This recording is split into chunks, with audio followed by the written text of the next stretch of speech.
Joining the show today is one of us coming up through Grand Rapids High School, playing 3 years for your Golden Gophers, and of course, capping off a very long NHL career with your Minnesota Wild, Alex Goligoski. Appreciate you jumping on, man. Hey guys, thanks for having me. We usually open up kind of asking people what they think about the Wild logo, but I'm curious from your lens, like you were in high school, right, when the team came to be? Yep.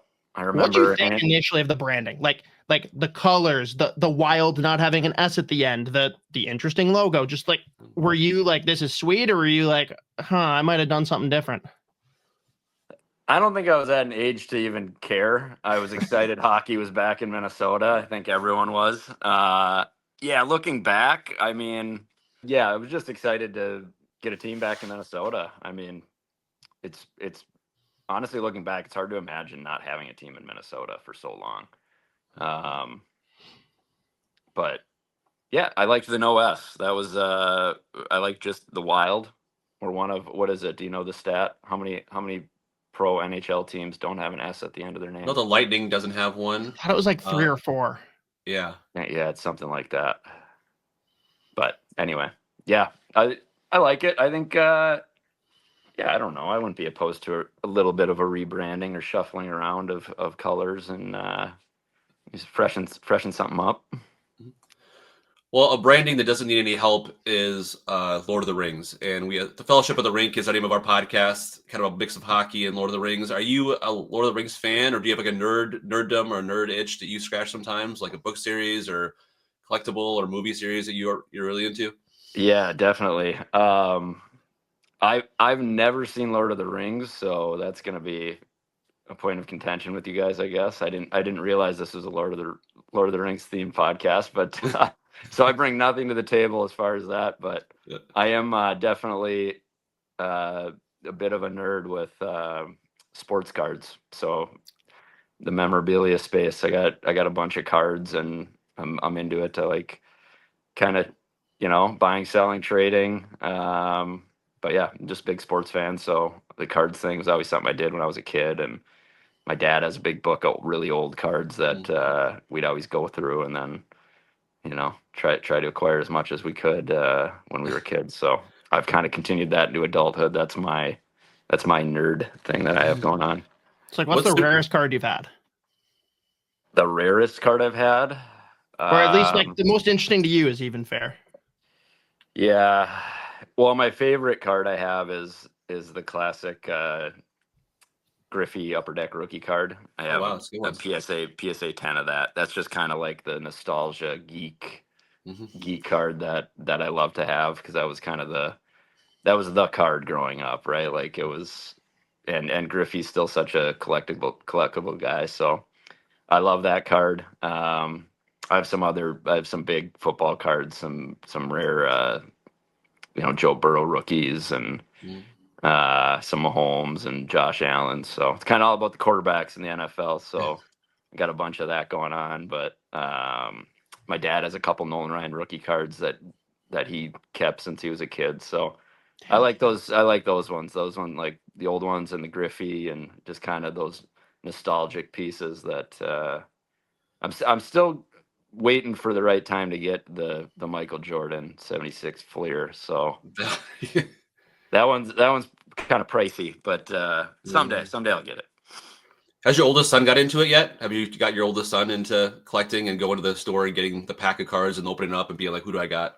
Oh yeah, he's into it. He's probably not as much as I am, but he enjoys it. We actually went down to the River Center there to the card show. They had one about a month ago. We popped in for half a day, and it's fun to just poke around and see what's there. So he enjoys it. That's kind of the way I got into it. My dad had the cards, so that's how we get into it, and it's a fun thing to be able to do with your dad. And Scott and I are both relatively new dads. My son turns 1 year old next month, and Scott's is about a year and a half now, right? Logan's about a year and a half or so. And I know you recently got back into the infant stage of fatherhood, and just what's that last year or so been like? Now you have more time on your hands, so a little maybe it's harder because you're not on the road. You can get a little bit of sleep and break, sometimes. So. Oh, there's some times I wish I was on the road for sure, but no, it's been amazing. I feel like I tell this to everyone, but like I don't even remember our older twos like childhood. Like it was such a blur, NHL schedule. You're gone so much, and then even when you are home, game days are almost a wash as it is. You barely see them. You're at the rink in the morning, and then take a nap in the afternoon, and then they're in bed when you get home from the game. So it's been unbelievable to just be around so much for Luca, who turned 1 on the 22nd. So just this past week, we had his birthday. So and he's great, and it's been like unbelievable to have those two experiences of like, kind of just in and out, and catching them when you can, and then being around so much. It's been awesome. Let's talk Gophers a little bit. You mentioned, right? Weird to think of a time that there was no team in Minnesota. Mm-hmm. And to me, like the Gophers were the pro team. It's crazy. And you obviously joined in like just after the Wild had become a thing. But what's it like committing to the Gophers, going in and playing freshman year, fresh off the back-to-back natties? Like, what are the vibes like at the U of M? Yeah, it was amazing. Obviously, I was super excited. I went down for my visit my senior year, the start of my senior year, and they offered me, and it was like, I think at the time I was like, oh, can I have some time to think about it? And then literally, like, we started driving home, and I was like, what am I doing? Like, call him back now. Because that was always, I mean, even being a northern kid, a lot of guys up there are UMD or North Dakota, but it was always the Gophers for me. So to go in, right out of high school, a little eye opening. I played a little bit of junior hockey, but just excited, and it was a great situation for me. Coming, like you said, they were coming off national titles, and just an awesome group of guys and great support staff there, and everyone was super helpful in making everyone there, including myself, feel comfortable. And it was an unbelievable experience. It was, 3 of the best years of my life. Do you keep tabs on the Gophers much, or is that kind of hard to do when you're also managing, of course, the rigors of your NHL schedule? Yeah, I've actually gotten a lot more into it the past like 3-4 years. I think there was a while there where I was pretty checked out from it altogether. Just like you say, I mean, when I'm in different cities playing NHL schedules, it's like, I mean, you hear about it a little bit, or you'll check in and just see where they're going. But one of my best buddies, Ben Gordon's assistant coach there now, and since coming back to Minnesota, whatever, 4 years ago now, got back into it, and caught some games, and just keeping more tabs on them, and it's fun. I love it. I think college hockey is still amazing, and I think especially going to the games, it's so fun. You get the fans going wild, student sections, and they play just the Friday, Saturdays, so there's always a lot of energy on the ice. It's fun games to watch. What do you think about all the changes with like NIL, and now the CHL is going to be welcomed in? Positive, negative, both? We'll see. I mean, I think it's going to be both for whatever, or whatever college it is. It could be one or the other, but I don't know. I think at some point they're going to have to have some sort of regulations on what's going to happen, or it could just get crazy. I think you're kind of seeing that now in football, but yeah, I would imagine for the Gophers it'll probably be a positive, but I think for the mass of college hockey, maybe not so much. Fair. I mean, it's been over 20 years since they won a national championship. Like, you look at the star-studded teams. I covered the Frozen Four a few years back with Nyes and Cooley and Faber. Yeah. Like, hard to believe they didn't win one. Like, where do you think they are as a program right now in terms of all the other programs that are kind of really up there in terms of what's needed to kind of get them over the hump again?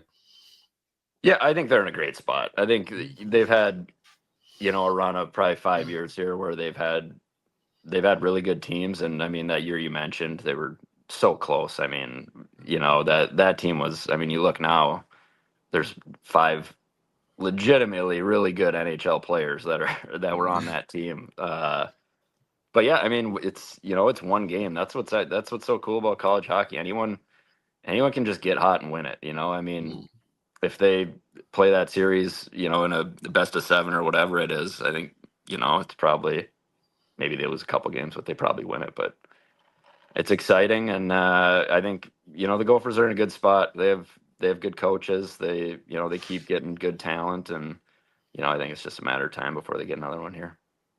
When you talk about the guys that were like legit pros, you go back and go through the rosters all 3 years that you were with the Gophers. Like, the names are ridiculous. I could probably spend an hour just talking about all of them, but I got to ask you about one in particular. Talk to me about freshman in college, Phil Kessel. Oh, unbelievable. I mean, honestly, the same as 40-year-old Phil Kessel. He was, I mean, same guy. He's just a little kid, but what a phenom. I played with him when I was a freshman with the Gophers. That was our world junior year, and I made that team, and Phil was on it as an underager. He was like, I think he'd like just turned 16 or something. And he was just like incredible. Like the skating, like prime Phil Kessel skating was just like ridiculous. But he was a blast. He was fun to have. I mean, he was, a 17-year-old underager as a freshman in college. So he was just a kid. And but yeah, like you said, the teams, or the names that were on those teams were, probably equally as impressive to the Faber year you were just mentioning. You hear about a lot of the antics, though, like especially with Randy Carlisle out in Toronto. Yeah. What was he like with Lucia? I don't know. I mean, I don't know that there was like a ton there to, nothing stood out. I mean, it was, Phil was just going to do Phil's thing. And, Don was always so good about just letting players be themselves and use their skill sets, and not putting handcuffs on people. And I think that's why you see a lot of people really continue to grow, and a lot of skill comes out of Minnesota. They get these skilled players, and they don't force them to be something they're not. They want them to continue to grow their game and develop what got them there and what's going to keep them moving ahead. So yeah, nothing crazy, I don't think, that I can remember. But yeah, Phil's was a teammate with him a few times. He's a gem, one of the best. He's different for sure. Yeah. So after the Gophers, you go on and play with the Pittsburgh Penguins. I told you before we jumped on, I grew up a Penguins fan. That 2009 Cup run was something else. Just talk about it. Like, what was it like being a part of that journey? And you got to tell us a little bit about Mario's pool party. Yeah, I'll tell you what I can. No, yeah, what a crazy run. And I mean, it's actually crazy the amount of times you see scenarios like that happen, where it was, I mean, we were like, had a great start, and then just like a 20 game just lull in the middle of the season where it's like we had nothing going. The team was still great, but we were losing games, and like, I don't know, it was just, we had nothing going, and we make a coaching change, and it's like, a fresh voice comes in, and we make some acquisitions, and then it was just like takeoff. We just go on this crazy heater and roll into playoffs with it. And so, I mean, it was just special to be a part of. I mean, it's crazy when you get in those modes with teams where you just feel like you can't lose, or, a team scores 2 early ones on you. It doesn't even matter. It doesn't even, like, it's not even in your mind. You're just in this cycle of like, did you just keep going? I think you're seeing some of that right now. I think, Florida comes to mind. It seems like they're kind of on a run like that. But no, it was obviously a special season, and to cap it off the way it was amazing. And but yeah, Mario's pool party. I think we got back from Detroit, I don't know, maybe at 2 a.m, and it was straight over to Mario's, and the cup was in the pool. There were guys swimming in fountains, not pools. It was, I mean, it was a mess, and but in the best way. You know, everyone was just so happy, you know, for each other, and you know, when you have Mario Lemieux as an owner and you're at his house celebrating a Stanley Cup, it's just like it's surreal. I mean, like it's storybook. It was awesome. You mentioned some key acquisitions there, one of which, Bill Guerin, which I think you and Fleury have to be the only guys that have like both played with and played for an NHLer. What's that dynamic like? Is that weird, or is that like make it easier in ways? Yeah, I think with Billy, it's easier. I mean, sure, it could be weird, I think, in certain scenarios, but I mean, you guys know Billy's Billy. Player, GM, it doesn't matter. He doesn't change the way he is. He's an awesome guy.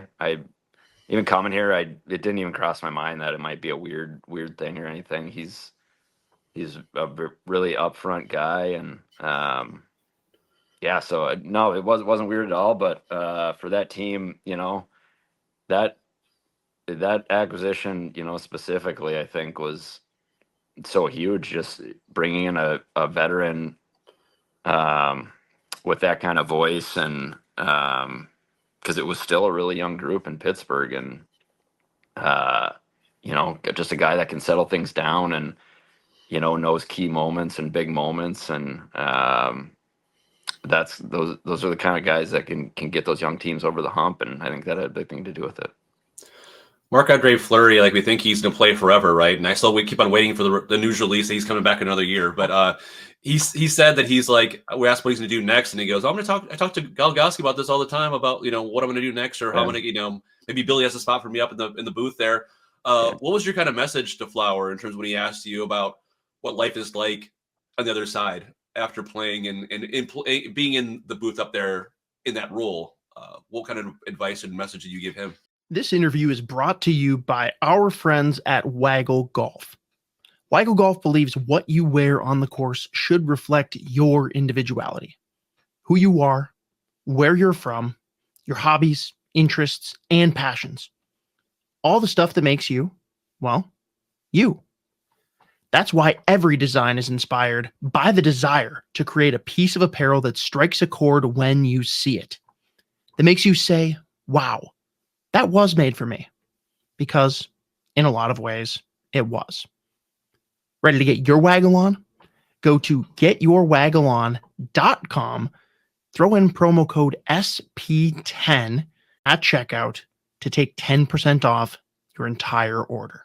Yeah, I think with, you know, with everyone who plays for so long, it's, you know, you get out of it and it's kind of weird, you know, you're a little nervous about it. And I think Flower's no different. So he was, he has a lot of questions, but, you know, I just got to tell him that it's awesome. You know, you get so much more time with the family, and, you know, there's so many guys here, like retired guys too, that, you know, guys with time on their hands, there's always something to do. You can always find something to do. But yeah, the hockey side of it, I mean, he'd be great, obviously, to have a mind like that, and a person like that to be a part of the organization would be unbelievable. But I think, you know, that's something he'd be great at, and it's something, they should definitely explore, and he would love it. You know, I think he's a hockey guy. So I just tell him it's great. You know, you get to hang out, talk hockey, and you know, while you're kind of learning the ropes and learn how everything works. So I hope that's the case. How would you describe what your role was like this year? I know we saw you in the press box a lot with the rest of the management at practices, at games. Like, was it mostly kind of watching, observing, or were you kind of given a certain role of like watch these kind of players from the pro side of things for the deadline, or like what kind of things were you able to do in your first year? Yeah, I tell people I was an intern. That's the way I mean, I think that's the best way to explain it. You know, I was just kind of a fly on the wall. But it is it's pretty crazy the amount you pick up just being around, you know. I mean, you're in on the conversations, and you're up there watching the game, talking about anything that can come up, really. I mean, you're talking about, what do we need? Why are we doing this? What's wrong, or what's going right, and then you're down in the coaches' room after games, and you're getting that side of it from the coaches, like, how are we playing? Why is this player, what's going on with him, or what, so and so is really, really unbelievable right now. What's the difference from 2 weeks ago when he wasn't? So you get in the minds of the other side. You're a player for so long. I didn't even think twice about what they're talking about back there when I was a player. You're just like, you just assume they're not really doing anything back there. But there's always stuff going on. So it was awesome. And so no official title, but still doing it. We're going down to some pro meetings tomorrow morning, actually. So yeah, I'm just gonna stay in it and see where it leads. I haven't had a conversation with Bill yet about moving forward or anything, so we'll just keep doing what we're doing, and hopefully kind of expand my role a little bit as we go, and spread my wings a little bit. As you can tell, it always looks easier from up top too, right? It always looks easier when you're watching the games from up there. From the press box, yeah. It's super easy. You look, when you're watching up there, you think everyone stinks. It's like it's honestly unfair. It's unfair to judge a player from watching up there. No, yeah, it's a hard spot for us to be in, to be able to watch that. But and I know you've had a lot of great moments in your career, but I have to ask you about the OTE winner, 1,000th game. I know it probably wasn't the best start of the year for you in terms of not playing every day, but like in terms of like that moment, the emotions, like how would you put that into perspective of what that kind of, you mentioned storybook, was like?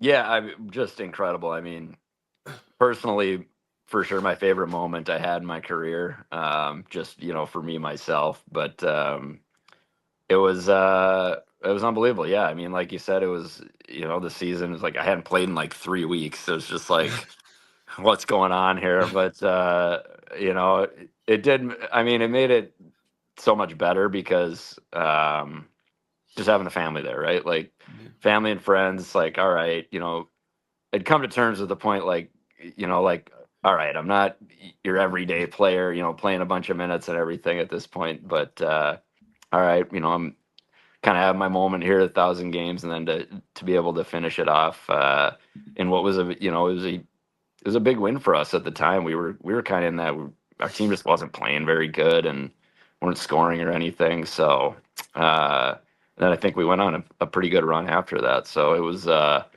fun for a lot of reasons, but just, I don't know, moments like that, you're just like, I always say, like, hockey gods are real. So it's like, you be a good person, be a good teammate, work hard, and like it'll come find you again. You don't have to be a seasoned NHL executive to suggest the ability to sign Kirill Kaprizov this summer as an important priority for this team. That's your the intern advice. Having played with him and play with guys like Sid and other top guys in the world, like, how would you compare him to some of the best players you've ever played with, and what makes him kind of that kind of foundational player? Yeah. I mean, it's funny you mentioned Sid. I think he reminds me so much of him in a lot of different ways. Just, I mean, physically, they're almost the same. They just massive legs, low to the ice. They play this hard game. Like, they get under guys. Obviously, Sid's a center, Sid's a passer, and Kirill's, a winger, and I would say more of a shooter, goal scorer. But the way that they mentally approach games too, and approach practices, and it is hockey, hockey, hockey, and how am I going to get better today? And when your best player is doing that, it's a matter of time before everyone's doing it. So he's extremely important to this organization for sure. Just that's a huge reason why, because when you can find players like that have the talent and the superstar status, which I would put him in, when they're your hardest workers and they're doing everything right. Immediately the other 22 guys on the team are going to get better. So it's a huge player for our organization. If only he had the same level of OCD as Sid, though, and we could get him signed to a 9.7, huh? That would be nice. Yeah. I'm sure management would love that. 9.7. That's good. They should explore it. Yeah. I mean, just get him to start stick handling around the M on the ice, whatever. Yeah. Baby steps. Yeah. That's a good thought. I'll try to bring that up. You talk about how much easier it is, though, right? Evaluating from the press box. You probably have a little bit of understanding of what fans are doing, but what have you gotten from short glimpses on two young defensemen that are hopefully pillars for this team moving forward, and Zeev, Buium, and David Jiricek? Yeah.